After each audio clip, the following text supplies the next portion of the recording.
Hello dear students and welcome back to English with Professor Tabassum. In today's video we are going to discuss the summary of the poem The Felling of the Banyan Tree written by Dilip Chitre. This poem is taken from degree second semester English. So let us understand the summary. Dilip Chitre, 1938 to 2009, was a respected and versatile artist and filmmaker. Dilip चित्रे जो थे वो एक बहुत ही इज़्ज़तदार और versatile artist और film maker थे. Versatile यानी कि कोई ऐसा इंसान जो कि बहुत सारी चीज़ें कर सकता है. ओके, वो आर्टिस्ट भी थे, फिल्म मेकर भी थे, फिर वो राइटर भी बन गए. He was a teacher, a painter and a magazine columnist. This means that वो एक टीचर थे, वो पढ़ाते थे लोगों को, वो पेंटिंग भी करते थे एंड वो एक मैगज़ीन के कॉलम्स में भी लिखते थे. He wrote both in English and Marathi. उन्होंने दोनों भी भाषाओं में लिखा है, इंग्लिश में भी और मराठी में भी. The felling of the banyan tree is extracted from travelling in a cage, his first book of English poems. यानी कि ये जो पोएम है the felling of the banyan tree, वो उनकी एक किताब है ट्रैवलिंग इन अ केज, उस बुक में से ली गई पोएम है. तो ये जो है वो उनकी पहली बुक थी इंग्लिश पोएम्स की, travelling in a cage. It is an autobiographical poem. Autobiographical poem क्या होती है?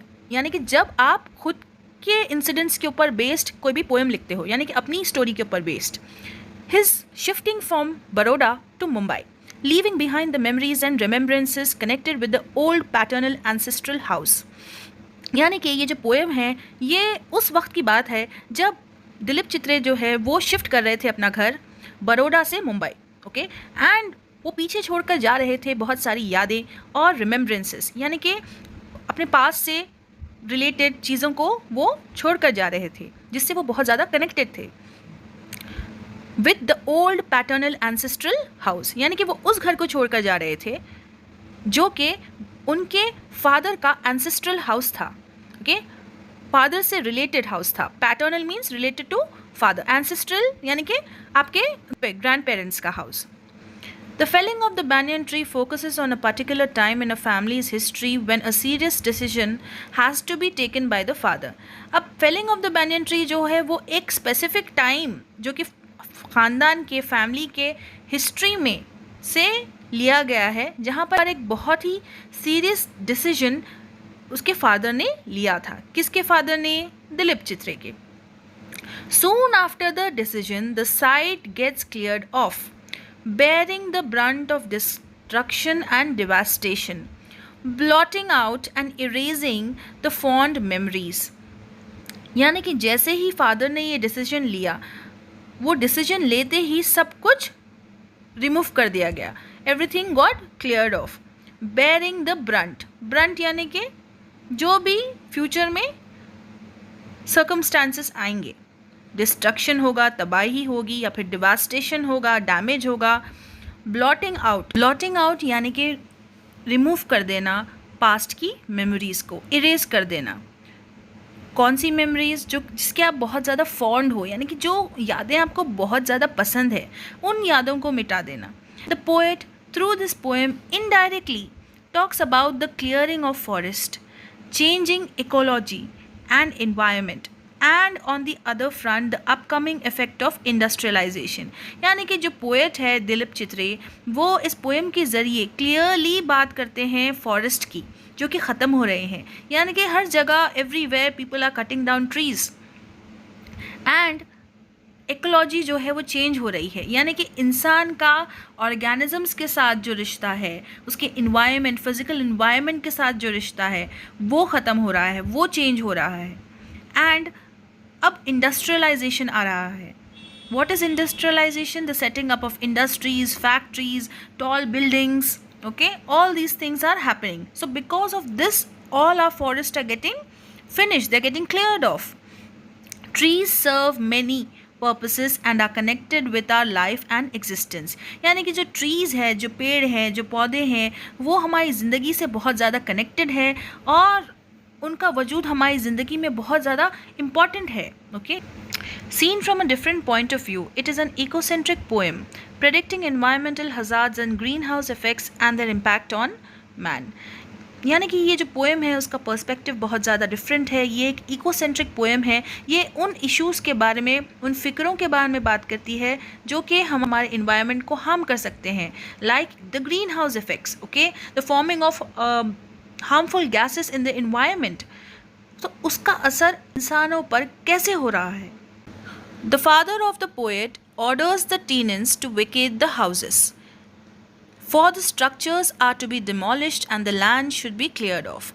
यानी कि दिलीप चित्रे के जो पिता है वो अपने किराएदारों को यानी कि टेनेंट्स को कहते हैं कि तुम लोग वेकेट कर दो इन घरों को, यानी कि छोड़ दो इन घरों को, खाली करो इन घरों को, क्योंकि ये जो घरों का जो स्ट्रक्चर है उसे हमें डिमोलिश करना है, उसे हमें तोड़ना है, बिल्डिंग्स को, लैंड है वो एकदम क्लियर हो जाना चाहिए। Okay, they want to establish something and so time is given to desert the area. यानी कि वो कुछ और वहाँ पर बिल्ड करना चाहते हैं, इसलिए उस एरिया को डेजर्ट कर देने का हुक्म दिया है उसके फादर ने।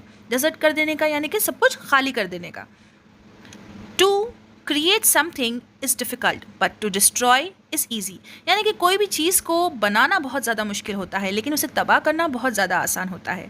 The wood cutters start cutting down the trees one by one and the labourers start demolishing the structures one by one. यानी कि जो वुड कटर्स होते हैं, यानी कि जो वुड कटर्स है, they have started cutting down the trees. एक के बाद एक वो लोग झाड़ काटने लग जाते हैं, और जो लेबरर्स है यानी कि काम करने वाले हैं वो लोग डिमोलिश करना शुरू कर देते हैं, यानी कि बिल्डिंग्स को तोड़ना शुरू कर देते हैं, उन लोगों के स्ट्रक्चर्स को एक के बाद एक तोड़ना शुरू कर देते हैं। Though the grandmother was warning that the felling of trees is a bad omen and against the religious sentiments, the shioga, the odumber and neem trees were felled। यानी कि जो ग्रैंडमदर है वो तो कहती थी कि ये जो झाड़ों को काटने की परंपरा है वो बहुत ज़्यादा एक बैड ओमेन है। अब ओमेन कहते हैं जब कोई भी चीज़ एक साइन हो कि फ्यूचर में ये होने वाला है। अब बैड ओमेन यानी कि कोई ऐसी साइन हो जो कि फ्यूचर में बैड होने वाला है, बुरा होने वाला है, वो दर्शाती हो। ओके, सो ग्रैंडमदर कहती थी कि ये तो बहुत बुरी बात है, हमारे रिलीजियस सेंटिमेंट्स को हर्ट करती है ये चीज़ कि हम शियोगा, ऑडम्बर और नीम जैसे पेड़ पौधों को हम लोग काटें, और अगर ये गिर जाएंगे, इन्हें काट दिया जाएगा तो it's a bad omen for the future, bad sign for the future. But the huge banyan tree still stood posing a problem. यानी कि जो बैनियन ट्री है वो बहुत ही मजबूती से ज़मीन में लगी हुई है। Okay, and it is still standing over there. Its roots were deeper than the lives of the people. यानी कि जो बैनियन ट्री है उसकी जो जड़ें हैं वो ज़मीन के अंदर बहुत ज़्यादा डीप लेवल पर है। सो इतनी डीप है कि वहाँ पर जो लोग रहते हैं उस घर में, उससे भी ज़्यादा पुराना है वो banyan tree. Despite all these sentiments the trees were massacred.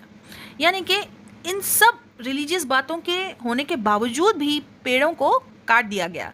The trees were killed, they were massacred. The banyan tree was 3 times bigger than the house, huge, tall and sturdy, with the prop aerial roots hanging all around. यानी कि जो banyan का जो tree है वो 3 गुना ज़्यादा बड़ा था उस घर से, वो बहुत ज़्यादा बड़ा था, साइज़ में लंबा था, स्टर्डी था, यानी कि उसकी जड़ें बहुत ज़्यादा सॉलिडली बिल्ट थी, मजबूत था, और उसके एरियल रूट्स थे, यानी कि बहुत ज़्यादा मजबूत रूट्स से जो कि मजबूती से ग्राउंड में उस ट्री को पकड़े रखा था उन रूट्स ने, उन जड़ों ने, और हर जगह हैंग कर रहे थे banyan tree के roots. It is not easy to cut down the gigantic banyan tree which had a 50 feet circumference trunk with a stroke of an axe। यानी कि आसान नहीं था इतने बड़े से gigantic यानी कि बहुत बड़ा, इतने बड़े से banyan tree को कट करना, क्यों, जिसका circumference यानी कि area around the circle 50 feet था।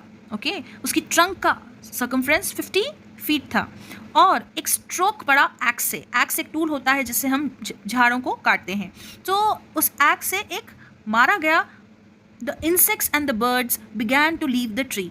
यानी कि जितने भी कीड़े मकोड़े और बर्ड्स थे उस झाड़ पे वो लोग जाने लगे दूर। The total landscape was changed by chopping down the tree. यानी कि जैसे ही वो एक्स पड़ा उस झाड़ पर और वो झाड़ गिर गया, और पूरा जो लैंडस्केप है यानी कि अतराफ का जो एरिया है पूरा, वो सब कुछ फिजिकली चेंज हो गया। जब कोई बड़ा सा झाड़ होता है और उसे हटाया जाता है तब बहुत ज़्यादा स्पेस खुल जाती है. Okay, and you will see that completely the structure of that particular area will change. Finally 50 men were engaged in cutting and chopping the tree. तो 50 लोगों को लगाया गया उस बनियान ट्री के वुड को काटने के लिए, उसे चॉप ऑफ करने के लिए.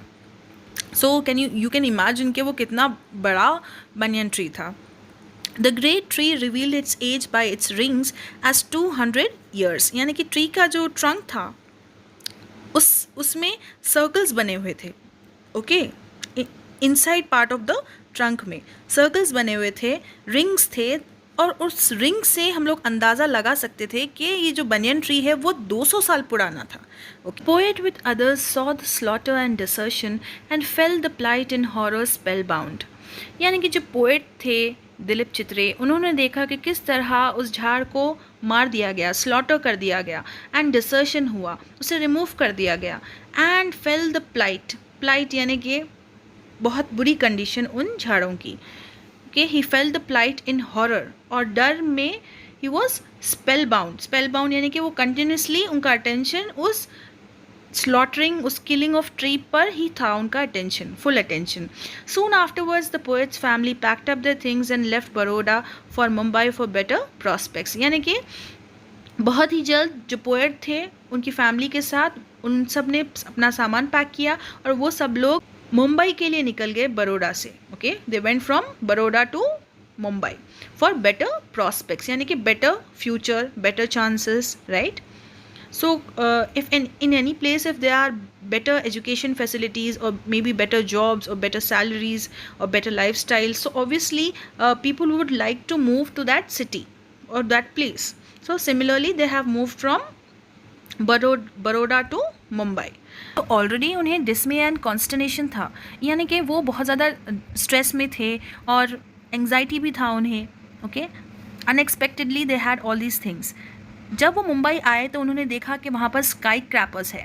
ओके, स्काई क्रैपर्स यानी कि बहुत ज़्यादा टॉल बिल्डिंग्स है जिनमें 1, 2, 3 स्टोरीज़ भी है, यानी कि फ्लोर्स है, एंड फ्लैट्स बहुत ज़्यादा कंजस्टेड है. यहाँ पर ना पेड़ पौधे हैं, ओके, और ना ही यहाँ पर जो स्प्रिंग का सीज़न है, जब फूल खिलते हैं, वो सीज़न दिखता है. क्योंकि यहाँ पर जो आदमी हैं वो बस जॉब्स ढूंढ रहे हैं, इंडस्ट्री बना रहे हैं, न्यू इकोनॉमिक्स फॉर्म हो रही है, नए industries, more technology and managing the household, एंड जो पॉपुलेशन है वो भी इंक्रीज़ हो रही है. Okay, so completely they have moved away from a place like Baroda where they were very close to nature, and now they are in Mumbai where they are very far from nature.